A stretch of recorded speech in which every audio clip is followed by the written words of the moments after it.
So guys अभी तक हमने ये पढ़ा था कि असेक्सुअल रिप्रोडक्शन यूनिसेलुलर ऑर्गेनिजम्स में कैसे होता है।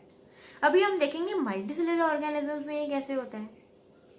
फर्स्ट ऑफ ऑल मल्टी ये कैसे होता है कि एक पेरेंट ऑर्गेनिज्म जो होता है वो फ्रैगमेंट्स में ब्रेक हो जाता है और हर एक फ्रैगमेंट एक नया ऑर्गेनिज्म तैयार कर देता है। ठीक है, जैसे नाम सजेस्ट करता है फ्रैगमेंटेशन मतलब फ्रैगमेंट्स में डिवाइड करना और फिर वो ईच फ्रैगमेंट एक नए ऑर्गेनिजम्स को प्रोड्यूस कर देगा। और ये किस में दिखता है?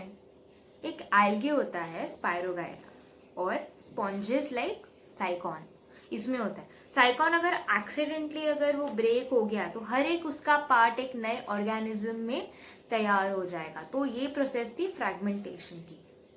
सो गाइस अभी चलिए पढ़ते हैं नेक्स्ट प्रोसेस, ये है रीजनरेशन। आपने कभी देखा है, आपने सुना तो होगा कि अगर एक छिपकली ठीक है आपके घर में हो और उसकी टेल जो है वो कट जाए, कुछ दिनों के बाद वो टेल वापस ग्रो होती है, राइट। ये लिमिटेड रीजनरेशन का एग्जाम्पल है। ठीक है, अब हम देखेंगे प्लेनेरिया में कैसे होता है ये रीजनरेशन।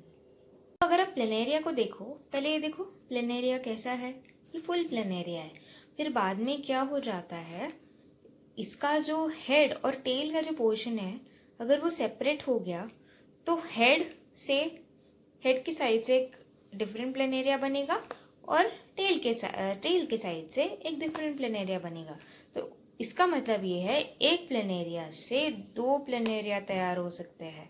ओके, तो ये एग्जाम्पल है रीजेनरेशन का। अभी हमारी अगली असेक्सुअल रिप्रोडक्शन का टॉपिक है बडिंग। तो इसमें हम देख रहे हैं हाइड्रा का एग्जाम्पल।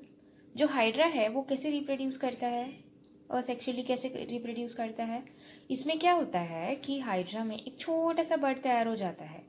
और कैसे होता है ये बर्ड, रिपीटेड डिवीजन होता है रीजेनरेटिव सेल्स का। ठीक है, और फाइनली ये बर्ड तैयार हो जाता है। ठीक है, और फिर छोटा सा हाइड्रा तैयार हो जाता है इसका। और छोटा सा हाइड्रा तैयार होने के बाद क्या होता है कि इसकी जो डर्मल लेयर है यानी कि सरफेस लेयर और उसका डाइजेस्टिव ये जो होता है कैविटी, ये पेरेंट हाइड्रा से कंटिन्यूटी में होता है। ठीक है, तो पर जैसे वो ग्रो होता है फिर ये अपने पेरेंट से सेपरेट हो जाता है और अलग तरीके से एक नया हाइड्रा तैयार हो जाता है। So this is called budding.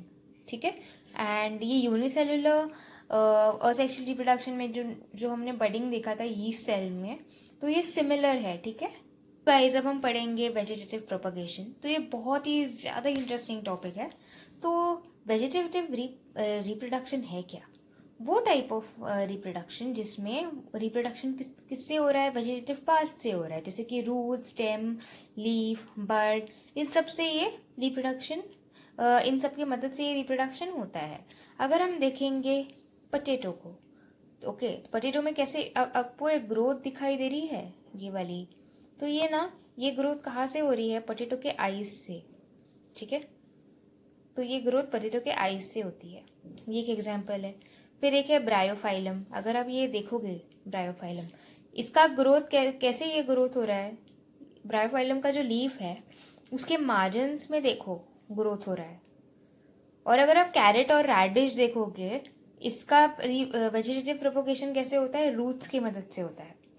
और अगर आप शुगर केन देखोगे, तो सपोज अगर ये शुगर केन है, ठीक है, और ये शुगर केन में जो आपको ऐसे ऐसे लाइंस जो दिखाई देते हैं, ये जो एरिया है इसे कहते हैं हम नोड्स। ठीक है, तो ये नोड्स से ये ग्रोथ होती है, बड्स फॉर्म होते हैं। ठीक है, तो इस तरीके से ये ग्रो होता है।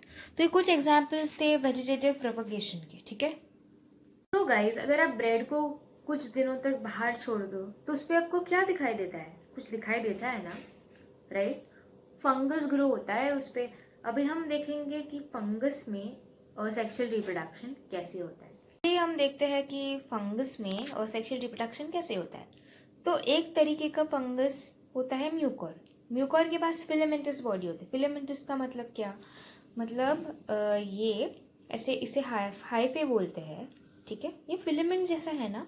दूसरा फंगस कैसा था, ईस्ट हमने पढ़ा था, आपको याद है बडिंग में, वो फिलामेंटस नहीं है, ये फिलामेंटस है। अगर आप देखोगे इसके पास हाइपे है, राइजोइड है, ठीक है, स्पोरेंजियम है, ठीक है। तो इस स्पोरेंजियम में क्या होता है, स्पोर्स फॉर्म होते हैं। जैसे कि अगर कुछ ऐसे फेवरेबल कंडीशंस आ गई, ये स्पोरेंजिया बर्स्ट हो जाएगा, स्पोरेंजियम बर्स्ट हो जाएगा और सारे स्पोर्स इसमें से निकल जाएंगे, और जहाँ पर ये स्पोर्स जाएंगे उधर एक नया ग्रोथ हो जाएगा। इस तरीके से ये स्पोर फॉर्मेशन होता है और इस तरीके से फंगस और सेक्सुअल रिप्रोडक्शन करता है।